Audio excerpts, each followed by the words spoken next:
A paz, família DPG. Estamos iniciando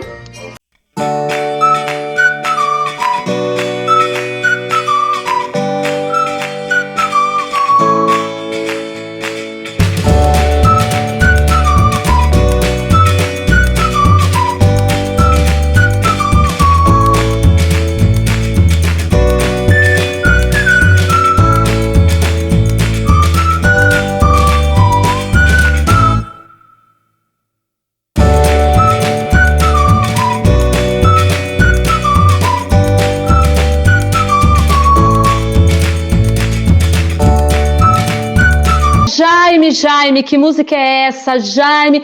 Mas que música toda contraditória é essa? Será que ela tem alguma coisa a ver aí com o tema da nossa live? Não sei, mas a nossa convidada de hoje vai nos ajudar a entender qual a importância da matemática no aprendizado e no desenvolvimento infantil. Aqui na nossa bancada, Ruth Betim. Será que ela está aí? Oi, Ruth! Tudo bom, Ruth? Seja muito bem-vinda, é uma alegria poder recebê-la. Nós queremos agradecer, Ruth, pela sua presença, por você estar compartilhando conosco todos os seus conhecimentos sobre a infância e a importância dessa linguagem, que muitas vezes a gente pensa que são só números, né, Ruth? É verdade. Mas se apresenta aí para o nosso público, amada. Fala um pouquinho da sua formação, do seu trabalho. Bem, meu nome é Ruth Betim, né? Ruth de Carvalho Betim. E eu comecei estudando o antigo, né? Magistério. Aliás, eu comecei estudando técnica em administração de empresas. Minha mãe queria que eu estudasse o magistério. E aí eu vi que não era o caminho, né? O técnico em administração de empresas, ainda que eu estagiei um tempo, mas aí eu falei, vou me oportunizar a conhecer um pouco sobre o magistério. Aí eu gostei, cursei o magistério, mas aí trabalhei no Estado, trabalhei antes do Estado também em alguns serviços tipo operadora de telex, trabalhei, enfim, várias áreas administrativas, em escritório.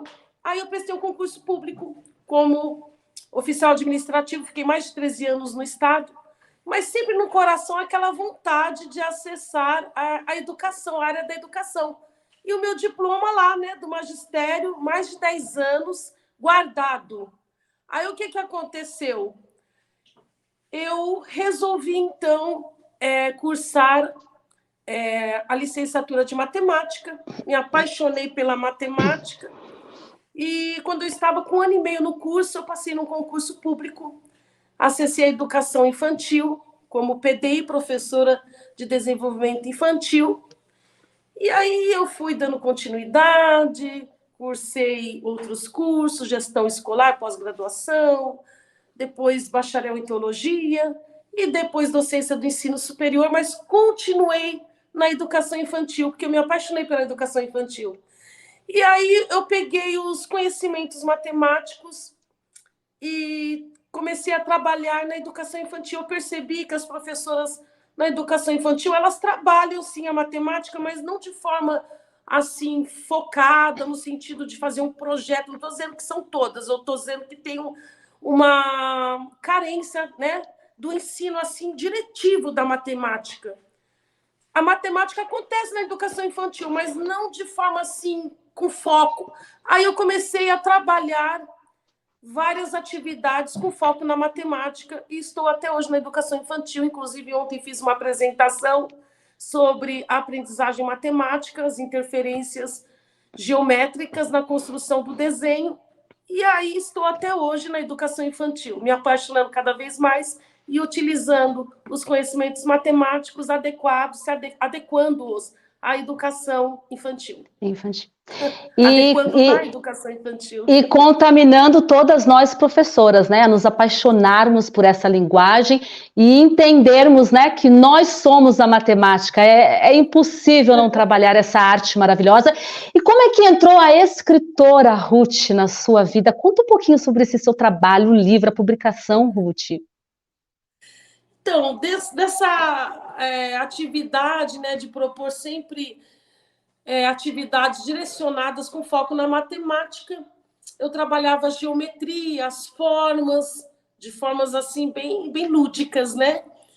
E teve um dia, né, que a coordenadora colocou ali para o grupo onde eu trabalhei, para nós construirmos um livro cada uma, um livro diferenciado, um livro tipo assim com tecido, um livro com falas diferentes, enfim, deixou em aberto que cada professora construísse um livro que fugisse do tradicional que nós conhecemos. E aí cada professora apresentou um livro e eu decidi fazer um livro em EVA. E eu mesma tive, assim, uma criatividade, uma inspiração de Deus, eu acredito. Agradeço Amém. muito a Deus. E comecei a desenvolver e apresentei um livro com uma história curta, porque na educação infantil as crianças têm essa dificuldade daqueles livros extensos, com muita fala, principalmente os bebês. Eu falei, eu vou fazer uma história curtinha, com mais cores, com mais desenhos, né, para chamar a atenção e prender a concentração dessas crianças menores, que era a dificuldade que nós tínhamos de ter livros com mais desenhos, né, menos falas, histórias curtas. E aí eu construí esse livro em EVA, acabei trabalhando ele algumas vezes na educação infantil, mas uma amiga viu, do serviço onde eu estou atualmente, levou para o EMEI, onde ela trabalha, e desenvolveu, e foi desenvolvendo, e para minha surpresa ela me chamou um dia para apresentar este livro, né? Eu mesmo. E eu não esperava tanto. Quando eu cheguei lá, eu fiquei surpresa, porque eu fui apresentada como autora, as crianças já tinham reproduzido o livro, mas reproduzido com os desenhos delas, e não com os desenhos do livro. E ela tinha feito todo um projeto, e eu fui lá para apresentar, e para me apresentar também para as crianças, como autora. E aí eu estive ali, né, autografando os livros de cada uma, que inclusive tem o registro deste momento neste livro, né, que é sobre a autora, aparece ali a imagem deste momento, a foto deste momento. E aí ela começou a me motivar, publica, porque é muito bom, excelente, dá para trabalhar diversas áreas da matemática, trabalha não só as formas, como trabalha também a construção de desenhos através das formas, trabalha no livro a afetividade, porque as formas se unem, trabalha o conflito, quando as formas... Tem duas formas lá na história que brigam, trabalha a interação, trabalha as sombras. Teve um momento que eu fiz uma apresentação o ano passado, né, com um teatro de sombras. Então, assim, ela viu N possibilidades dentro de uma pequena história. E aí ela me motivou, e eu decidi, então, procurar a pessoa da área e registrar, né, publicar este livro. Inclusive, no livro tem uma homenagem a essa professora, que foi a motivadora. Que história linda!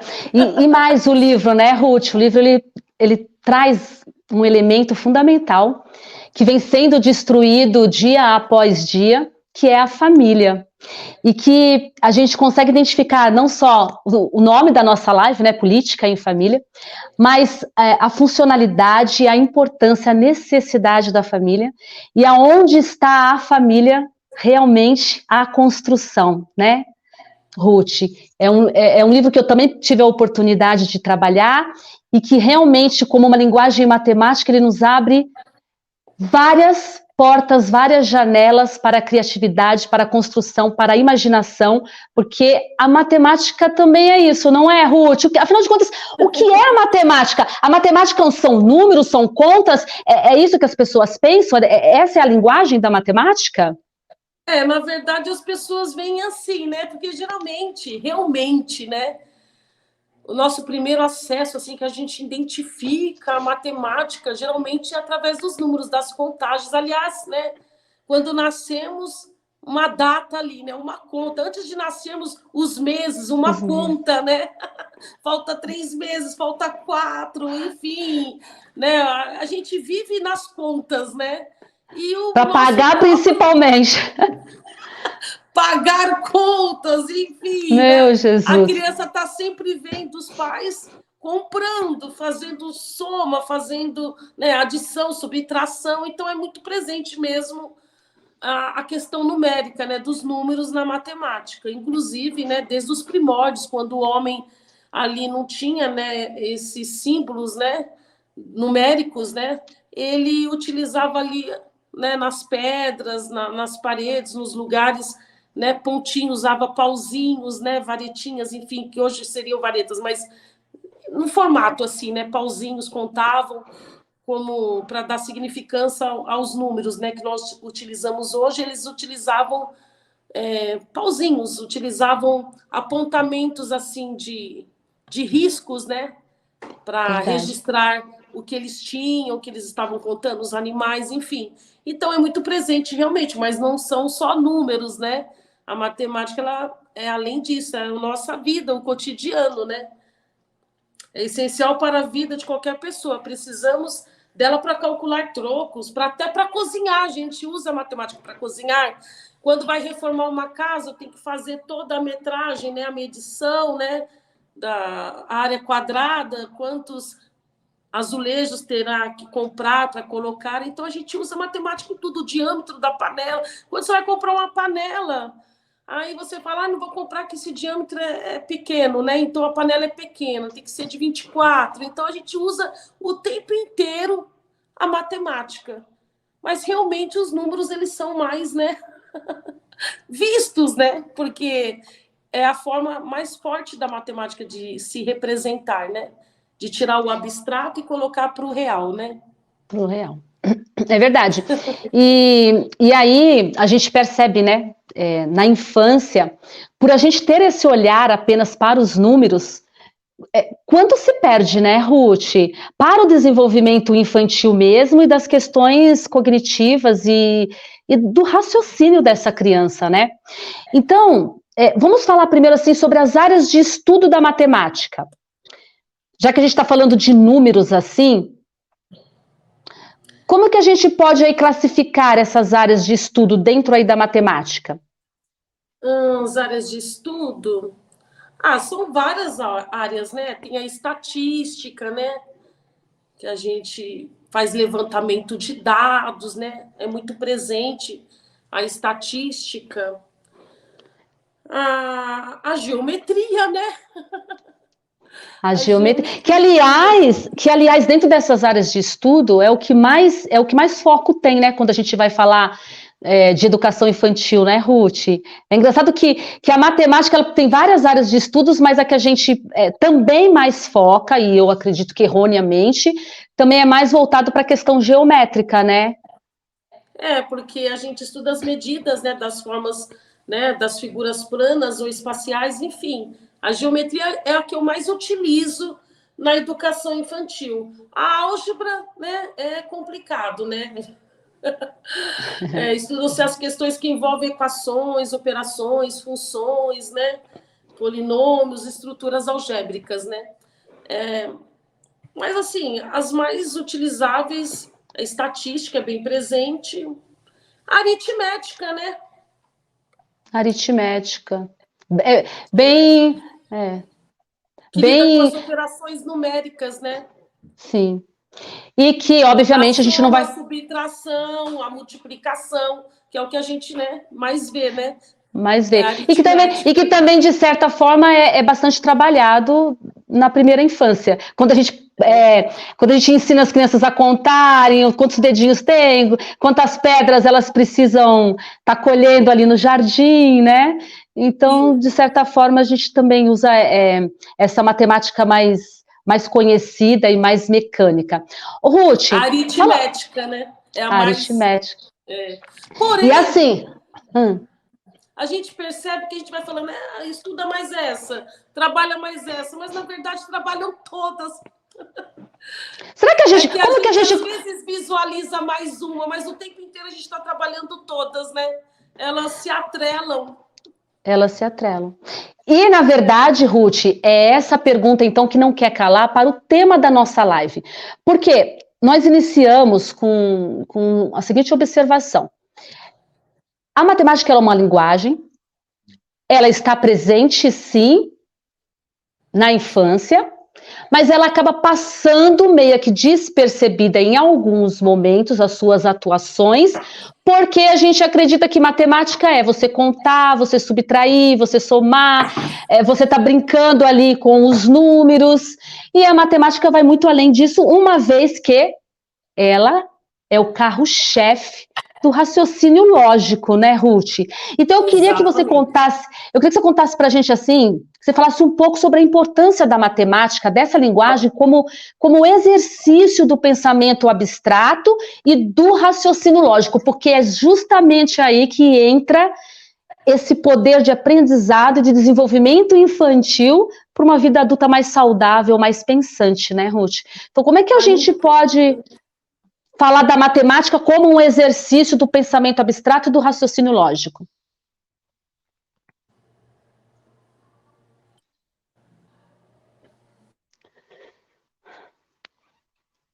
Ruth travou. Vamos ver se ela volta. Voltando. Oba! Vou reformular a pergunta aí, tá bom? Nós já conhecemos aí a importância da matemática, Ruth, mas como um exercício do pensamento abstrato e do raciocínio lógico, em que momento ela entra aí nessa infância com a sua importância no pensamento abstrato e no raciocínio lógico? Ela entra porque ela dá significado, ela representa, né? Ela coloca em movimento aquilo que a gente vê, mas que não consegue de forma assim, por exemplo, os números, a contagem, abstrato, né? Você pensa no número, então você coloca de forma assim, como é que eu posso dizer? Real, para que a criança perceba aquilo que ela trabalha no cognitivo. Então, tipo assim, ela vê os brinquedos e aí ela vai quantificar. Então, a gente vai utilizar os símbolos matemáticos, números, para quantificar aqueles brinquedos. Então, dá sentido ao que ela está vendo, né? E aí é colocado de forma numérica para que ela associe. Então, por exemplo, você está dando pesos. Aí você faz uma brincadeira com pesos. Aí você coloca lá 2 quilos de um lado, 2 do outro, há um equilíbrio. Aí você coloca mais 3 quilos, vai pender para o lado que está mais pesado. Aí lá futuramente, já não na educação infantil, ela vai aprender equação, que vai dar sentido, que é a igualdade, né? Que tem que estabelecer a igualdade para achar o valor de X, que do outro lado, né? Teria que pôr, por exemplo, se de um lado está 2, do outro 2 é um equilíbrio. Se eu coloco mais 3, pende para o lado pesado, porque tem 5 quilos, do outro lado continua 2. Para dar um equilíbrio, eu vou ter que pôr mais 3. Vai ser futuramente a equação de primeiro grau, que eu acho o valor de X. Então, quer dizer, a criança, no momento da educação infantil, no raciocínio lógico, ela está percebendo que mais peso tira o equilíbrio. Porém, ela não associa com uma equação. A matemática vem para dar visibilidade a essa aprendizagem. Entendeu? Então, dá visibilidade à aprendizagem. Aí a gente coloca, por exemplo, trabalha com equilíbrio, né? Por que desequilibra quando ela vai fazendo os empilhamentos? Então, ela percebe. A matemática vem e dá visibilidade a essa percepção que ela estabeleceu cognitivamente, através do raciocínio. Deixa eu colocar mais peso aqui para igualar. Isso acontece, por exemplo, na hora da brincadeira no parque, a gangorra. Se você põe uma criança mais pesada de um lado e uma com menos peso no outro lado, você percebe que uma fica no alto e a outra, né? Lá no baixo. Enfim, e é engraçado esse. Ela percebe que ela tem que pôr outro amiguinho. Ela, ou ela procurar, no caso, a gente põe outra criança com o peso, né, pelo menos aproximado para ela conseguir brincar. Justificar o brincar. E aí a gente entra numa questão que ela é bastante debatida, com relação ao brincar, né? Que existem, a gente escuta muito por parte de alguns pais, eu não coloquei o meu filho na escola para brincar. E quando você passa ali alguns relatórios para os pais, você percebe que eles querem assim, eu quero que meu filho aprenda a ler, a escrever. E muitas vezes você chama esse pai para a realidade, o seu filho está no centro escolar infantil. Aqui nós acreditamos que brincando a criança, ela aprende. E de repente, quando você traz esse brincar, esse real da criança, a gente consegue colocar para a família, né? Para que a família possa visualizar que quando essa criança ela está num parque brincando na gangorra e que ela percebe que o amigo ele está lá embaixo, ela está lá em cima, mas ela não tem força suficiente para ela baixar e aquele amigo subir, que ali está sendo desenvolvida uma lógica, uma percepção de pensamento tão gigante e que nesse momento do brincar, o que diferencia, né, o brincar das ruas com o brincar escolar, é que o professor vai intervir, né, Ruth? Ele vai estar mostrando para essa criança, apontando para essas crianças as possibilidades, né, de diversão nessa brincadeira. De sair a criança, como você falou, que não possui ali o desequilíbrio necessário para que um suba e o outro desça. E dessa forma, então, o raciocínio dessa criança vai sendo desenvolvido, para que da próxima vez, na próxima brincadeira, ela saiba ali o que selecionar, né, Ruth? Dá para dizer que a matemática... Ela pondo uma criança com peso próximo do dela, ela dá um impulso, vai ficar no equilíbrio. Mas aí ela tem a oportunidade de dar um impulso, a outra dá um impulso e elas brincam, né? E a partir daí todo um desenvolvimento, né, que muitas vezes a gente não percebe, a gente acha que só está brincando, né, e na verdade essa estruturação toda, a gente chama de alicerce para o ensino escolar primário do ginásio, muito mais qualitativo, né, Ruth? Porque uma criança que não tem essa vivência, uma criança que não tem essa intervenção, com certeza ela terá uma dificuldade muito maior no ensino matemático, na aprendizagem matemática lá na frente, ou não? Com certeza, que nessa questão da gangorra vai ser depois a equação de primeiro grau, onde vai achar o valor de x, o valor que vai dar um equilíbrio, onde duas crianças com pesos equiparados vão ficar no equilíbrio. Então, ela vai entender o que ela brincou, ela vai entender depois. O valor de X, por exemplo, entendeu? Ela vai entender na física a questão do impulso, quando elas estão equiparadas, e aí ela dá um impulso, a outra dá um impulso, que é a força. Então, ela vai entender a parte da física. Então, a matemática vai dar o quê? Essa visibilidade dessa brincadeira. Então, a criança aprende brincando, né? Brinca aprendendo.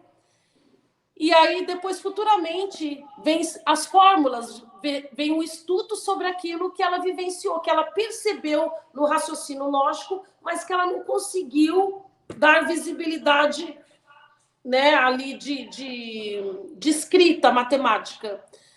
E aí, isso é muito importante. Agora, dá para fazer isso, ela tem a visibilidade dos números, isso ela tem. Porque na sala a gente trabalha quantas crianças vieram, quantas faltaram. Vamos dividir 12 crianças em 2 grupos, de 6 e 6. A quantificação, por isso que a matemática é muito vista, né, na questão aritmética, né, dos números, né? Porque a gente quantifica o tempo inteiro, né? O tempo inteiro. Quantas crianças veio? Quantas, né? Dá para formar quantos grupos de 6 com 12 crianças?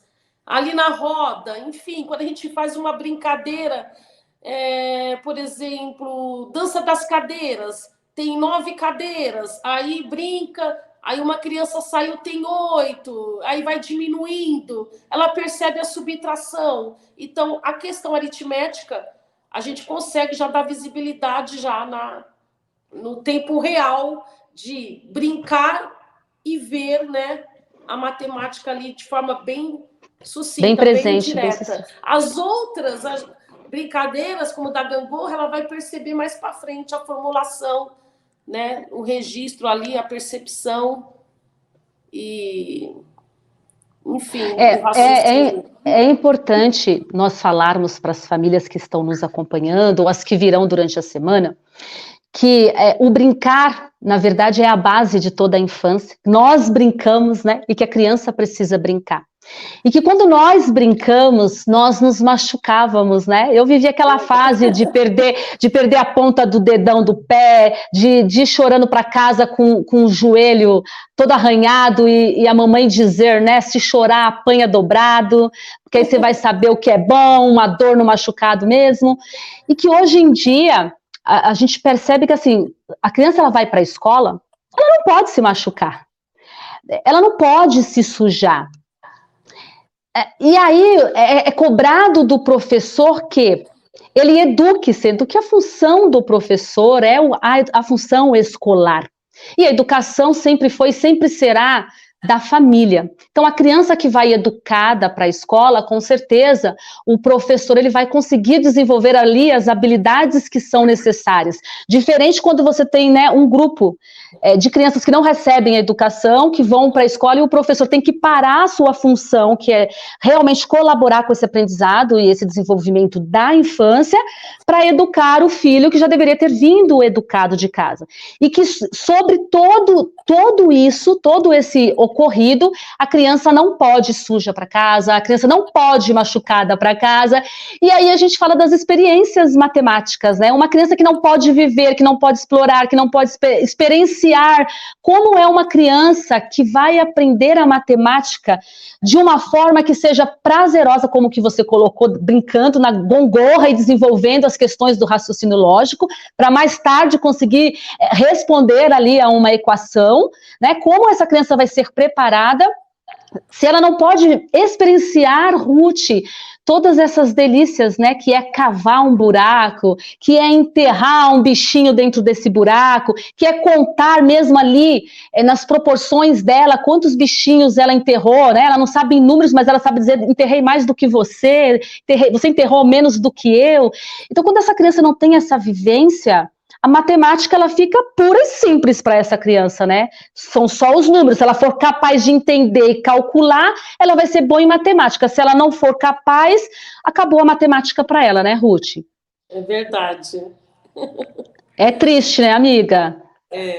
Então é importante a educação infantil, porque a educação infantil favorece esses espaços que hoje muitas crianças, principalmente numa grande cidade como São Paulo, não têm, morando em apartamentos, né, pequenos, e essa vivência que nós tivemos nas ruas, brincando, ali não tinha aquele perigo, hoje as crianças não podem, então vem a educação infantil trazendo esses espaços, trazendo professores, trazendo qualidade, trazendo oportunidades, vivências, tudo que a criança precisa, que antes nós tínhamos muito, né, ali no brincar na rua. E aí a gente coloca também aqui um outro pensamento, e para a gente ser capaz de pensar, olha a importância da matemática na nossa vida, porque pensar não é só pensar, né, como todo mundo faz, pensar é natural, é normal, um cérebro que funciona, nós tivemos a presença de uma psicóloga, a Nathalie, que ela falou isso, um cérebro vivo é um cérebro pensante, se ele está pensando, ele está vivo, ele está saudável, mas ser vivo e ser saudável não significa ser realmente algo eficiente, que funciona e que traga bons frutos. Então, quando você tem um raciocínio lógico totalmente trabalhado, muito bem desenvolvido, e ali cabe aprendizados do seu cotidiano, do seu dia a dia, com certeza você será um humano melhor, bem resolvido. E aí a gente vai conseguir fazer, né, grupos saudáveis, uma live saudável, onde as pessoas vão conseguir ouvir e entender o que está sendo falado. Então você trouxe para nós aí um olhar sobre educação infantil. Então, o que acontece? Vou colocar o meu filho pequeno na educação infantil. Não é assim que funciona, né, Ruth? A educação infantil, o ensino infantil, ele é importante, ele é fundamental. Mas é importante que as famílias entendam o quê? Nós estamos falando de um espaço escolar saudável, um espaço escolar que realmente caiba nele a matemática como um corpo, e não essa matemática teórica de números que a gente fala e a gente quer ensinar lá nos ensinos primários para as crianças. Se você vai colocar o seu filho numa escola de educação infantil, onde tem porta-janela e apenas um fundo de quintal, repensa nesse desenvolvimento físico e cognitivo que a criança precisa. Se você vai colocar o seu filho numa escola de educação infantil, onde sobra alunos, né, um na cabeça do outro, mas falta profissionais para atender ao seu filho, repense. Se você vai colocar o seu filho acreditando que ali os profissionais que estão vai cumprir com o seu papel de pai e de mãe, repense, porque então você não vai encontrar realmente um espaço de desenvolvimento e aprendizado infantil tão bom, tão fundamental para a criança. Certo ou errado? Dentro dessa conversa, Ruth, dá para dizer aí que a matemática, então, ela é pronta e acabada? Pronto, está tudo resolvido? Vamos colocar nossas crianças na escola de educação infantil. É assim que funciona a matemática? Tudo pronto e acabado? Não, ela está em constante construção. Inclusive, agora com a tecnologia, né? O avanço da tecnologia exige novas formas de pensar matematicamente, de construir novas fórmulas. Tem fórmulas que estão sendo até hoje questionadas, né? Tem um nigeriano, eu vi na internet, que ele achou uma fórmula mais fácil, né, de fazer a divisão. Então, assim, sempre surgem novidades na matemática. Ela não é não é pronta e acabada, não tem um fim em si mesma. E, além do que, a matemática está presente na geografia, está presente em todas as outras disciplinas, né? A gente, quando vai falar geograficamente, usa matemática. Então, se as outras áreas crescem, a matemática está presente em todas as áreas, ela cresce junto também. Então, ela está em constante construção, com certeza. Principalmente com a tecnologia, né? Principalmente o uso de computadores. Quanta matemática não teve que ser adequada, aperfeiçoada e criada para criar esta estrutura, esta máquina, né? Que é o computador, usou-se matemática. Verdade. Muita matemática, muita física, que é matemática também. Ai, agora você fez eu viajar um pouquinho, né? Lembrando assim de algumas falas preciosas que a gente vai escutando. E aí é óbvio que eu ia falar, não ia ter como, né? Deixar passar que a matemática, na verdade, ela é a linguagem de Deus, né? Na verdade, toda a estruturação, toda a formulação, toda a criação na verdade, a linguagem de Deus, né? A forma que Deus usou para construir todo o universo, na sua proporção, na sua grandeza, e na forma do nosso próprio corpo, né? Quando a gente vai falar de pequenas células que vão ali se unindo, né? Esse percurso do sangue nas veias. Então você fala assim de uma criação que é pura matemática, né, Ruth? Será que eu estou falando bobagem?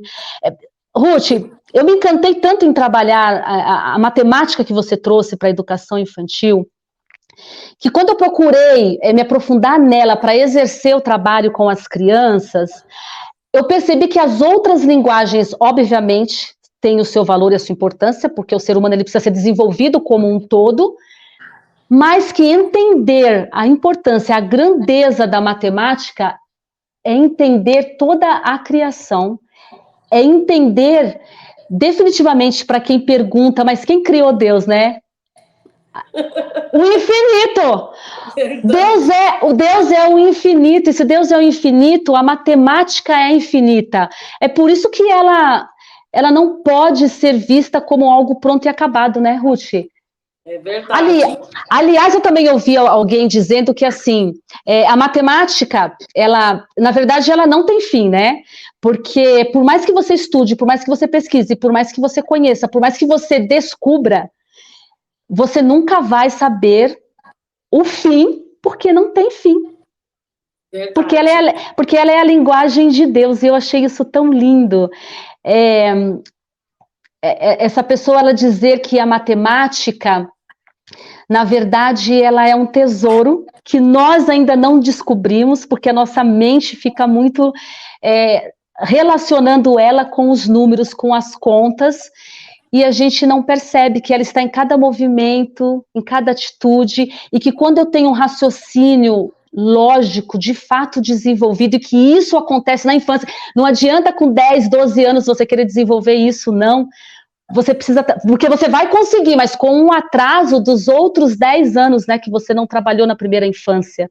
Você não vai conseguir, por exemplo, assistir um programa e entender o que está por detrás daquilo que está sendo dito. Você não vai conseguir ir no cinema, por exemplo, assistir uma Barbie e entender que não é só um filme de uma boneca da minha infância, mas é um filme de boneca que deveria ser de todas as infâncias e que impediu que crianças pudessem assistir. E quando um pai levou um filho de 5, 6 anos para entrar no cinema, como esse pai ele desestruturou toda a lógica infantil, como ele passou por cima das leis criadas, como ele foi um pai transgressor, e como que um pai como esse pode dar o exemplo da palavra de Deus, da educação, da formação, da ética, do caráter, dos princípios, das escolhas. Então, a lógica bem desenvolvida, ela vai dizer para você, não é só a questão de um filme, não é só a questão de um cinema que eu vou me divertir porque eu brinquei com a Barbie, mas olha o que tem por detrás e quantos maus exemplos eu estou dando quando eu estou educando o meu filho, porque eu acho que o fato dele ser criança, ele não vai perceber, né? Muitas vezes eu mesmo como pai, como mãe, eu olho para o meu filho e eu não acredito no meu filho. Eu acho que ele é pequeno demais para entender a matemática, que uma parte dela nada mais é do que o desenvolvimento cognitivo, né? A colaboração, a contribuição para o desenvolvimento da inteligência, da percepção humana. Ruth do céu, essa conversa vai longe. Pensar é uma ação mental, né? Pensar é uma ação mental. E aí a matemática nos faz pensar de forma reflexiva, questionar, comparar. E aí, quando a gente faz isso, a gente estabelece, né, ativa, né, o nosso cognitivo, né, do raciocínio lógico. Então, é muito importante. Uma coisa que me encanta muito na matemática, você falou da gente, nossa estrutura física, né, quando a gente vê a matemática presente na criação, é a simetria, né, tão perfeita, né? Um lado e do outro lado, nós, né, somos simétricos, né? Nos dividindo assim, né, ao meio, olha a simetria, né, a perfeição dos lados, né? Então, quer dizer, Deus é perfeito, né? Há muita simetria, né, na criação. Coisa linda, em toda a natureza. Idêntico, espelhando o outro lado, né? Que simetria é harmonia, né? E é importante deixar claro que tudo isso aí é trabalhado com as infâncias, e que precisa ser, né, Ruth? E aí você traz aí para nós a matemática como um elemento principal aí para o desenvolvimento e o aprendizado infantil. Ô, Ruth, como perceber, você já deu uns exemplos aí para gente, mas como as famílias podem perceber o uso da matemática no cotidiano? Porque assim, vou colocar na escola é fácil, mas como a gente deu aí o exemplo do cinema, e que como é na escola, em casa? A criança chegou em casa, saiu da escola, está em casa, no seu final de semana, quando viaja com a família, quando está tomando banho com o pai, com a mãe, enfim. Como que a família pode perceber a importância da matemática, do uso da matemática, como que essa família pode estar trazendo essa questão para dentro ali do seu convívio com a criança, mas de forma perceptiva, e está abusando, né? Já que agora eu percebo que aqui tem matemática, deixa eu explorar aí mentalmente a criança. Como fazer isso, Ruth? Tem várias maneiras. Uma bem fácil, por exemplo, as crianças geralmente têm dificuldade, né, no ensino fundamental com as frações. E aí, por exemplo, comprou uma pizza, 8 pedaços, você vai comer 2 pedaços de 8. Ô, delícia! Pega mais 2 pedaços, é 4 de 8, ela vai perceber que comeu a metade. Essa brincadeira é muito gostosa. Usa a fração, né? A criança vai perceber, o adolescente, que ela está exercendo a fração ali, comendo, né, pedaços de pizzas. Então, quer dizer, trabalha a fração. Então, em tudo, não é só o número por número, né? Trabalha a fração. Aí vai perceber se dividir, né? Por exemplo, colocando como 100%, você dividindo em 4 partes, vai perceber, né, que 1/4 é 25%. Isso você percebe quando você come uma pizza, você trabalha a fração. Nos jogos, né? Quando você trabalha jogos, inclusive na educação infantil, eu sempre produzo com as crianças, né, jogos com formas, né, usando materiais recicláveis, tipo caixas de pizza. Aí faz lá o desenho da pizza e trabalha a fração, trabalha a quantificação, trabalha a comparação. Na caixa d'água, né? Quanto cabe na caixa d'água, quanto gastou de água, né? A questão tem muitas formas de trabalhar, né? O tamanho do seu colchão, o perímetro, né? O contorno, quanto deu de medida, né? Quanto o seu quarto tem de medida. Enfim, dá para trabalhar muita matemática na quantidade de líquidos, né? Tudo que a gente compra de líquidos, ml, enfim, né? Vai dar para quantos tomarem na família? Se cada um tomar 250 ml.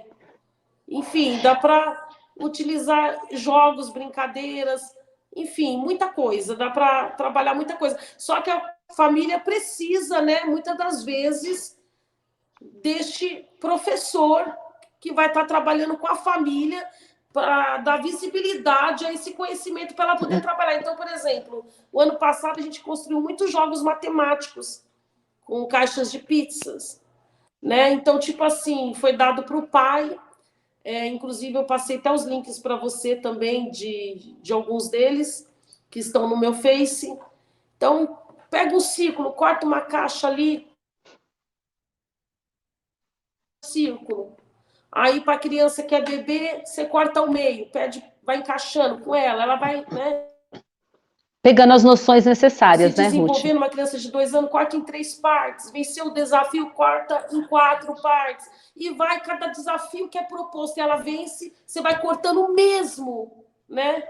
Brinquedo, o mesmo jogo em mais partes. E aí ela vai percebendo as partes, né? Que é a fração. Que é a fração. Também o encaixe, é legal né? essas Ela ideias, o encaixe. Para encaixar tem que ter a mesma proporçãozinha ali, mesmo as tamanho. sobreposições. Olha o Jaime aí, olha as figurinhas do Jaime, Ruth. Isso aí é muito da nossa infância, né, Ruth? Nem hoje em dia as escolas trabalham mais essas figuras, não, né, Ruth? Hoje em dia se discute tanto do como trabalhar, do como desenvolver, porque hoje em dia nós temos a tecnologia, porque as crianças não querem mais ver o professor colocando no quadro negro. Que se mudou tanto a forma de se ensinar a matemática, que as pessoas esqueceram que nesse tipo de atividade, de brincadeiras, de jogos, se aprende até melhor do que com tanta tecnologia, não é não, Ruth? Eu vou dizer para você que a tecnologia, as pessoas pensam que colabora com o desenvolvimento do raciocínio, mas não, né? Porque é muito mecânico, não é, Ruth? Verdade. Tira muito da criatividade da criança, né? Sim, vem tudo muito fácil, né? E é isso que está matando hoje, a criatividade. Então, a gente, enquanto educador, enquanto professor, temos que proporcionar essas vidas. Ontem, por exemplo, no meu trabalho, a gente fez uma amostragem e mostramos para os pais a importância da matemática sendo trabalhada nos desenhos, nas construções dos desenhos. Por exemplo, uma criança de 2 anos, ela faz traçados lineares, aleatórios, ela não dá sentido para o traçado. E ela tem uma dificuldade de trazer um desenho, né, que mostre, né, a sua. Aí o que a gente faz? A gente dá um círculo e trabalha o autorretrato. Vamos desenhar o teu rosto através do círculo? O que tem no rosto? Tem olhos. Aí ela faz os apontamentos dos olhos, que é fácil isso para ela. Apontamento da boca. E o cabelo? Aí faz o autorretrato utilizando uma interferência geométrica, que é o círculo. Recorta da revista um corpo. O que falta? Falta as pernas. Ela não sabe fazer uma perna com o joelho, com o desenho ali, né? Mas ela sabe puxar um traçado, que é o que ela já sabe, e fazer, né? Que muitos chamam de rabisco, né? Mas ela faz ali um círculo ali, né? Assim, e vai pontuando que os pés, né? Aí ela representa, através do que ela sabe, que é o traçado, com as interferências. Ontem nós, por exemplo, mostramos o pipa feito a partir de uma interferência triangular. Colocamos um triângulo, vamos fazer a rabiola. Ela sabe puxar um risco de rabiola e fazer o traçado, né? Então, assim, a partir das interferências geométricas, dá base para a construção do desenho, e aí ela consegue, depois, lá na frente, já tem crianças, por exemplo, que já estão fazendo o rosto sem precisar da interferência. Ela já faz o ciclo, já faz os apontamentos dos olhos, nariz, boca. Então, quer dizer, a matemática, ela ajuda até na construção do desenho. Exato. E nessa criatividade, porque um pensamento bem desenvolvido, um raciocínio, quanto mais lógico for, maior a criatividade e capacidade desse ser tá um passo à frente de tudo e de todos, né, Ruth? E aí você fez eu lembrar nas entrevistas aí de empregos da vida, quando você pega esses psicólogos maravilhosos, que eles adoram dar aqueles tracinhos. Ainda existe isso, eu pensei que isso aí fosse só na minha época. Mas aí, gente do céu, até para quando você vai tirar a carta de motorista aí acima do B, C, D, é um absurdo, você ainda tem que passar por isso. E qual é a situação do adulto que não teve essa educação infantil, que não teve todo esse aprendizado, que simplesmente brincou por brincar no espaço da rua, né? Ele não consegue fazer o desenho. Tem lá um círculo, o que ele faz, Ruth? A primeira coisa, ou é o rostinho ou é o sol. Aí aquele que consegue criar muito mais em cima daquele círculo, ou em cima daquele pauzinho, assim, diagonal, é esse aí que muitas vezes elimina todos que estão ali para serem contratados ou não. Olha só o que uma matemática pode fazer na vida de um ser humano, te dar um emprego ou te tomar um emprego, né, Ruth? É verdade. É correto dizer que trabalhar a linguagem matemática, ela favorece o pequeno, a criança pequena, agora a gente está falando aí, sobre noção de espaço e sobre limites? Com a matemática, utilizando a matemática, a criança ela vai, desde pequenininha, entender o que ela vai ter essa noção espacial e ela vai compreender os limites, seja para uma brincadeira, seja na hora de um diálogo sério, uma roda de conversa, enfim. Você fala limite no sentido matemático ou no sentido comportamental? Vamos aproveitar os dois, tanto o matemático, que é ali a noção espacial, como o comportamental. Essa linguagem matemática, a gente pode estar usando ela para estar trabalhando, desenvolvendo isso aí na criança? Sim, porque a matemática, ela traz a rotina, por exemplo. Os momentos, a criança sabe aquele momento, aquele espaço, aquele horário, o que ela vai fazer. É matemática, trabalhando os tempos, os espaços. Então, ela percebe, por exemplo, na roda de conversa, que tem um comando ali do professor. Olha, agora é a sua vez. É matemática, né? Ela percebe a lógica, ela percebe a sequência. Por exemplo, você coloca crianças para dar saltos em obstáculos, né? Sobre obstáculos. Aí um vai, né, na sequência do outro. Então, ali você exerce o quê? A educação, a sua vez. Quando, por exemplo, eu tenho esse costume de levar minhas crianças e subir, descer, eu peço para se posicionar para a direita. Eu não gosto que eles desçam aleatoriamente, tomando toda a escada, porque tem, às vezes, funcionário que está subindo ou descendo. Eu falo, sempre ande pela direita, a questão da direção. Você está educando a criança, está dando um limite. Então, a matemática, ela dá um limite, ela traz um comportamento adequado. Sabe por que eu fiz essa pergunta mesmo para cutucar ali, como nós, enquanto pais, né, não percebemos, a gente está ali trabalhando aleatoriamente, a gente vai passando para as crianças, olha, não ande aqui, ande acolá, olha, vem por aqui, vem desse lado, vem comigo. Só que assim, o tempo que a gente perde muitas vezes para chamar a atenção da criança, ou para puxar a criança pelo braço, e que nós deveríamos estar todos os dias nomeando, né, para a criança, né, Ruth? Ande pela direita, ultrapasse pela esquerda.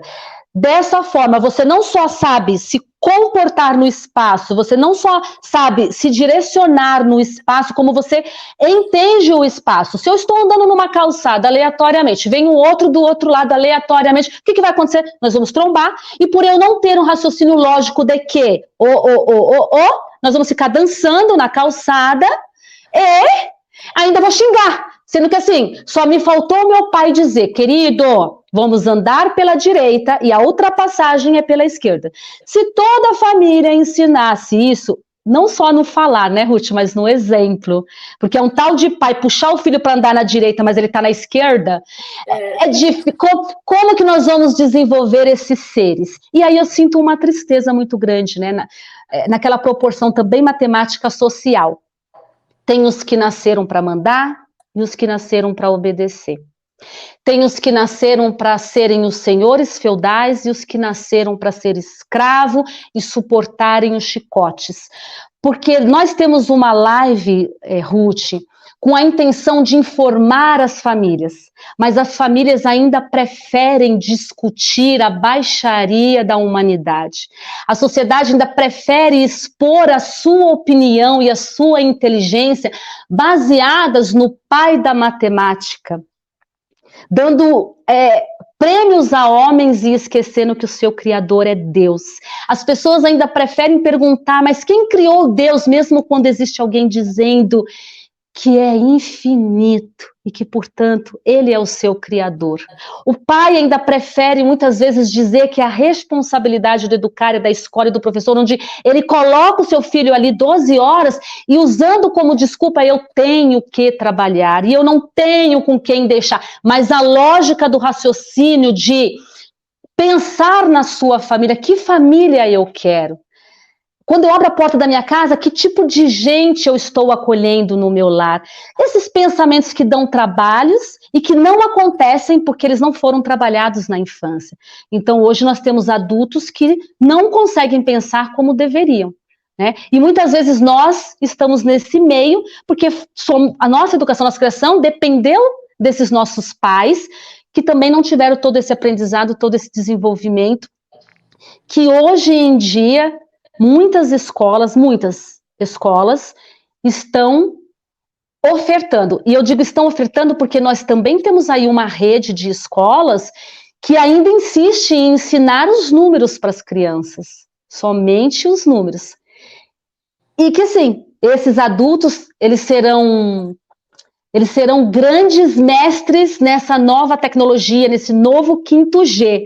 Só que também serão aqueles que vão perder, né, Ruth, todo o aprendizado moral, ético, humano. Quando a gente olhar, a gente não vai ver mais o humano, a gente vai ver o animal, como nós estamos vendo hoje em dia no ser humano, e lá no futuro, não mais um animal irracional, mas máquinas, né? Nós só vamos ver máquinas. Então a palavra de Deus fala que vai acabar o amor, né? O desamor vai aumentar entre as pessoas. E os pais de muitos lares não estão vendo isso. Eu quero que meu filho aprenda a matemática conta mesmo, então eu não vou colocar ele nessa educação que ela só brinque, eu vou colocar nessa educação onde os números são ensinados, porque o futuro é a informática. O futuro da prisão mental.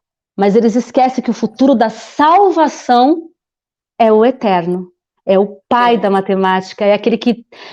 A linguagem que a gente traduz nessa matemática, que é tão perfeita, e a gente só vê números, né, Ruth? E aí, para a gente terminar... eu lembro de uma coisa, mas continua. Não, lembra aí, fala aí para nós. Quando o homem iniciou, né, construindo os símbolos matemáticos, né? E ele dominava. Agora os números estão dominando o homem, controlando o homem. O homem os fez para controlar, para quantificar, numerar, mas agora os números estão invertendo, estão dominando o homem. Dominando o homem. E aí a gente tem algumas perguntas aqui de quem está nos acompanhando. Por exemplo, a Miriam, ela diz assim, o que vocês acham do método Montessori? que desenvolveu materiais didáticos, lúdicos, que encaminham as crianças partindo do princípio de que suas mentes são absorventes para absorver os conceitos. Então, assim, a gente está falando das questões do método Montessori. Ruth, falando assim, porque eu acho assim, toda a nossa live já deixou claro o que é a matemática. Quem conseguiu compreender o que é a matemática já sabe responder essa pergunta da Miriam aí. Então, resumidamente, qual resposta você dá para ela sobre o método Montessori? Olha, independente do método, a questão não é o método. A matemática tem métodos, né? A questão é a forma como você trabalha a matemática, o que você introduz de valores, não apenas numéricos, mas sociais. Você pode trazer os métodos, as questões, a forma de trabalhar. Não interessa como você trabalha a técnica, o método, é como você trabalha. Né? Se você coloca nessas vivências afetividade, interação. É muito comum hoje a criança lá decorando o método para passar no vestibular, porque está visando só competição. Só competição. A inserção no mercado de trabalho. Então, a questão não são os métodos. Porque trabalha a forma... Eu, por exemplo, tive meus filhos trabalhando com positivo, gostei. Depois com ângulo, gostei. Eu gostei porque os professores, na época, colocavam as vivências, a participação da família na aprendizagem. Então, todo método, na minha opinião, é bom. Né? A questão é como você trabalha ele. Exatamente. Qual a sua intenção? Porque, na verdade, são muitos os métodos, não é? A gente na educação infantil tem muitos teóricos, mas nós também temos em sala de aula as diferenças, né, Ruth? Isso. E aí, às vezes, o método que é legal para um não vai preencher o outro. E aí a gente fala, só que o professor, ele é apenas um, e ele só tem uma formação. Assim como o médico, né? Ele é cardiologista. Você daria o seu dente para um cardiologista cuidar, Ruth? Não, né? Então acho que as pessoas precisam começar a pensar, porque, na verdade, o que acontece com o pensamento pequenininho humano? Eu preciso trabalhar, eu não tenho com quem deixar o meu filho, eu vou colocar na sala de aula. São 12 horas que a criança vai ficar lá dentro. E eu vou fingir, né, que acredito que nessas 12 horas o meu filho está aprendendo e sendo totalmente desenvolvido, e quando chegar em casa eu vou dar banho, vou dar um beijo e vou colocar para dormir. E todos os problemas estão resolvidos. E o ser humano um dia vai se tornar isso, porque essa é a sociedade que está sendo plantada e nós sabemos que é pelo mal e não pelo bem, porque o bem que é o desenvolvimento, que é o aprendizado, que é que o humano se sobressaia e não um animal irracional. Quando eu, enquanto ser humano, valorizo mais um animal do que um ser humano, eu já estou perdendo parte do meu humano, por mais bonitinho e encantador que seja um animal. Eu acho muito engraçado esses vídeos de que o cachorro é o melhor amigo. Bate na orelhinha dele, trata ele que nem você trata um ser humano para ver se ele não te morde, né? Então, pega o gatinho e dá aquele carinho que você costuma dar pro teu filho para ver se o gatinho não vai te arranhar.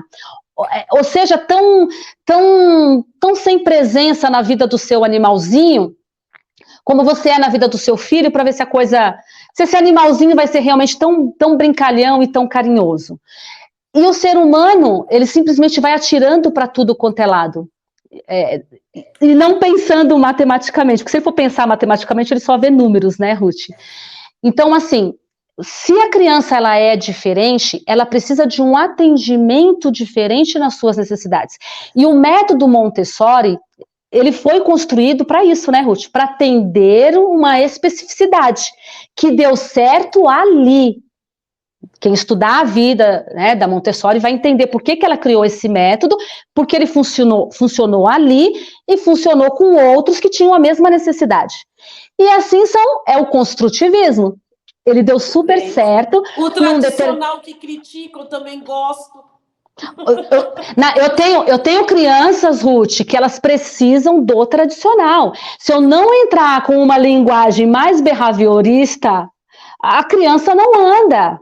Se eu não entrar com um olhar mais construtivista para aquela outra criança, ela não vai. Se eu não aplicar o método Montessori para aquela outra criança, ela fica para trás, né? Então, muitos são os métodos, porque muitos são seres humanos.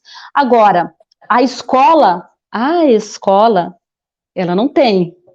Então, qual escola você vai colocar teu filho? Numa escola construtivista? Por favor, pai. Será que teu filho é de um ensino, de um aprendizado? Eu vou colocar meu filho no método Montessori. Por favor, pai. Será que essa é a necessidade do seu filho, o método Montessori? Eu vou colocar o meu filho numa escola de ensino militar tradicional. Será que a linguagem de desenvolvimento, de percepção do teu filho é um método militar? Um método tão antigo que muitos chamam de ultrapassado, que é um método mais conservador. Então, é importante a gente conhecer, respeitar o filho e entender que muitas vezes não é só o que a gente quer, mas é o que a gente quer junto com a qualidade, como você falou, daquela escola, como ela vai trabalhar aquele método com o ser humano. E o acompanhamento da família, por exemplo, a criança está lá estudando através de um método excelente do ponto de vista da família, mas o pai não acompanha, não está junto, não vai adiantar nada. Não adianta. De repente, ele vai estar no método tradicional, mas no tradicional, os pais fazem, tem aquela postura tradicional de acompanhar, de averiguar, de saber como a criança está, está disposto ali a vivenciar com a criança e ajudá-la nas dificuldades. Vai funcionar muito melhor. Porque a questão é a afetividade, o acompanhamento, o interesse da família. Da família, do professor. Com a criança, independente do método. E como a diversidade de pessoas, cada pessoa aprende de uma forma diferente. De repente, eu vou me adequar ao positivo, de repente, eu vou me adequar ao ângulo, de repente, eu não gosto dessa forma, eu vou para o objetivo. Porque eu sou diferente, quem disse que tem que ser um método para todos, porque esse é o melhor? Eu acredito que de tudo você examina e retira o bem. Mesmo quando você não acha que é tudo bem, mas a própria Bíblia diz, examine tudo e retire o bem, examinar tudo e retire o bem. Né? E aí tem também uma questão da Anne, ela fala, gostaria de... Bem, né? Gostaria de saber o que a professora acha sobre os autistas e a matemática, o potencial deles. Enfim, queria saber se ela tem contato com esses pequenos e quais as maiores dificuldades dele e se há diferença das outras crianças. Uma pergunta que, obviamente, ela cabe no nosso encontro hoje, porque a gente está falando de matemática e matemática também trabalha as diferenças e as semelhanças. Nós estamos falando de matemática e a matemática também trabalha o ser humano como um todo. Nós falamos ali no início da nossa live que se a matemática ela é a linguagem de Deus, automaticamente, né? O autista, quem tem síndrome de Down, quem tem TDAH, é a pura matemática. Se nós somos a matemática, o autismo é a pura matemática, né, Ruth? Então, para a gente responder a pergunta da Anne, você atende? Tem na sua sala ou na escola onde você trabalha crianças com autismo? Tem aumentado muito o número de pessoas, de crianças que adentram na educação infantil. Ano passado eu estava com 2 autistas. Este ano, do ponto de vista, né, da outra professora que trabalha comigo, tinha 2, porque eu fiz alguns acompanhamentos e para mim, né, eu acho que não é autista. Porque tem umas características do autista. E conversando com a mãe, ela chegou à conclusão, junto ali com a profissional, que a menina não é autista. E eu fui aplicar algumas interferências, né, algumas, enfim, estratégias, e eu também acredito que ela não seja. Então, eu tenho trabalhado bastante com autistas. O autista, geralmente, ele se isola. Né? Uma das características do autista, ele se isola. As crianças estão brincando, e aí, em vez dele brincar ali junto, ele pega um brinquedo e se isola. Quando você tem essa percepção, o que você faz? Você tenta o tempo todo trazer essa criança para estar com outra. Ou você busca uma outra criança para estar com ela. Então, você usa nessas interferências, essas mediações, essas estratégias, intervenções, no caso, né? Porque ela aprende. só que mais lentamente, porque ela tem um mundo dela, né? Ela se isola, gosta de ficar sozinha. Mas aí você busca sempre trazê-la para o grupo. E aí ela aprende sim, né? Não vou dizer que ela aprende, né? Porque ela já é diferente e vai aprender igual o outro, mas ela chega dentro das possibilidades que lhe são ofertadas e a possibilidade da própria criança, né? A possibilidade cognitiva, ela aprende. E aí você falou algo muito bacana, a gente está terminando a nossa live, esse assunto rende, né? Espero que você possa voltar para a gente poder falar um pouquinho também sobre o olhar matemático na inclusão. Um próximo tema para nossa live, sabe? Porque hoje se debate muito a questão de inclusão. Eu costumo dizer que eu incluo alface na minha salada. Eu não gosto de alface, mas ela tem propriedades e a minha nutricionista disse que eu tenho que colocar alface, então eu vou lá incluir. Eu acho que seres humanos a gente não inclui, né? Eu acho que cada um tem a sua necessidade, a sua especificidade. E como eu disse para você, eu não quero um cardiologista extraindo o meu dente ou fazendo um canal. Então eu não posso querer um professor de uma faculdade normal atuando com o meu filho que tem um síndrome de Down, que tem um autismo e que o professor não estudou para aquilo e não está preparado para aquilo. Então nós vamos ter aí uma escola de faz de conta com professores que são cardiologistas, estão extraindo dentes e infelizmente as famílias elas querem que os seus sejam incluídos. Elas não querem entender matematicamente e na capacidade da inteligência humana, que é a imagem e semelhança de Deus, de que seres humanos a gente não inclui. A gente trabalha e que a gente precisa brigar por profissionais qualificados que atendam. A questão não é incluir, né? É interagir. É interagir. Exatamente. A estratégia, por exemplo, de uma das atitudes do autista. Não basta eu chegar lá, pegar a criança e pôr ela no grupo. Não vai rolar. Apenas. Daqui a pouco eu saio dali, ela vai novamente para o canto. Eu tenho que estar junto e ali promovendo uma roda ali de brincadeiras, de conversa, e aí chamando ela para participar, para interagir, né? E aí lembrando, né, que, por exemplo, como eu atraio o autismo? Quais são as minhas possibilidades de desenvolver uma linguagem matemática com esse autista, porque ele já é matemático por natureza, está lá nele, como é que eu vou trazer ele para todas essas percepções matemáticas de vida e de cotidiano, se como professor, por exemplo, eu aprendi lá na faculdade um raciocínio lógico mecânico. Então, para quem não tem o autismo, o mecânico, um método, né, como colocou a Miriam aí, um determinado método vai desenvolver aquela turminha, mas a turminha do autismo não. Ele vai precisar de um outro método. Só que se a escola não possui esse outro método, numa sala parceira, fica aí essa questão, Ruth, para nossa próxima live, porque o nosso encontro está acabando.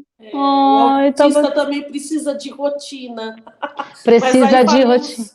Disso numa próxima live, né? Porque Sim. É muita coisa para falar. Eu trabalho muita coisa para falar. Com essas crianças. Todos os anos tem pelo menos uma na sala. Sim.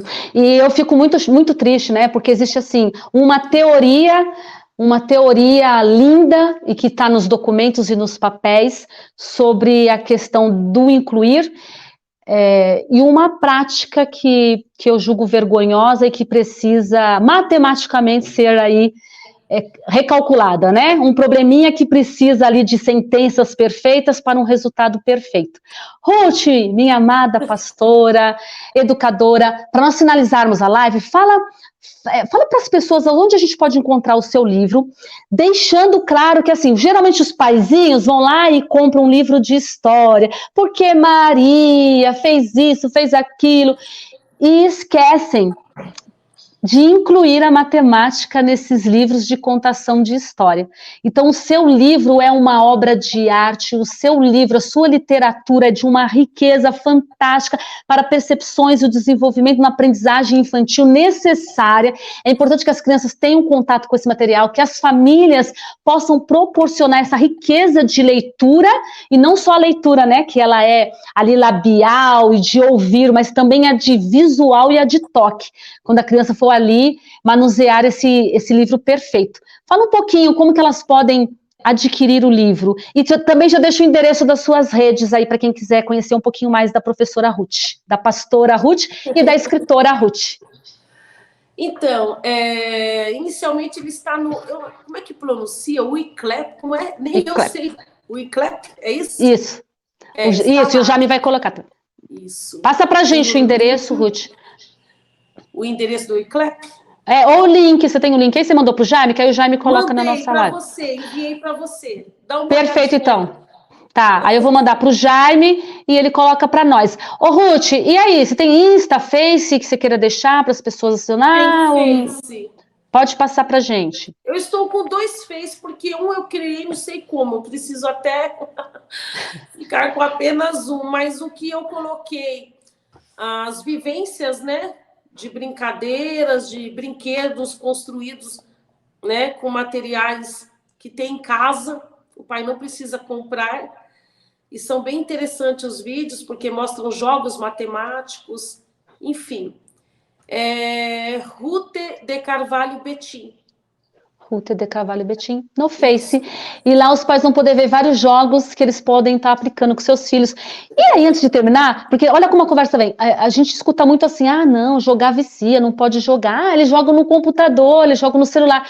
Ô, Ruth, que diferença que é um jogo que o pai e a mãe participam junto com a criança, e que ali no brincar dessa família unida, quantas percepções matemáticas e de desenvolvimento, por exemplo, que na nossa próxima live, se você aceitar nosso convite, a gente faz a brincadeira aqui, aquele stop, eu estava pensando naquele stop tão de... É muito bom. É muito bom aquele stop, como faz a criança pensar, buscar, estudar, pesquisar, não é, Ruth?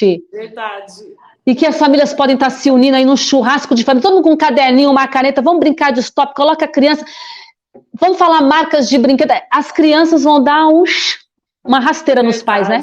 Marcas de carro, lembra? Marcas de carro, e até no celular, né? Porque as crianças estão entendendo tão mais de celular do que a gente. Desenhos animados, com certeza as crianças vão dar rasteira nos pais, né? Animais, frutas, exato. Obrigado, Ruth Betim, pela sua participação. Pode colocar lá, faz um stop. De geometria, entra a matemática, a gente não pode deixar ela de fora, não. Perfeito. Muito obrigada, Ruth. Obrigada a todos que nos acompanharam. Um ótimo finalzinho de domingo, uma ótima semana. Beijos, tchau. Tchau. Foi um prazer estar com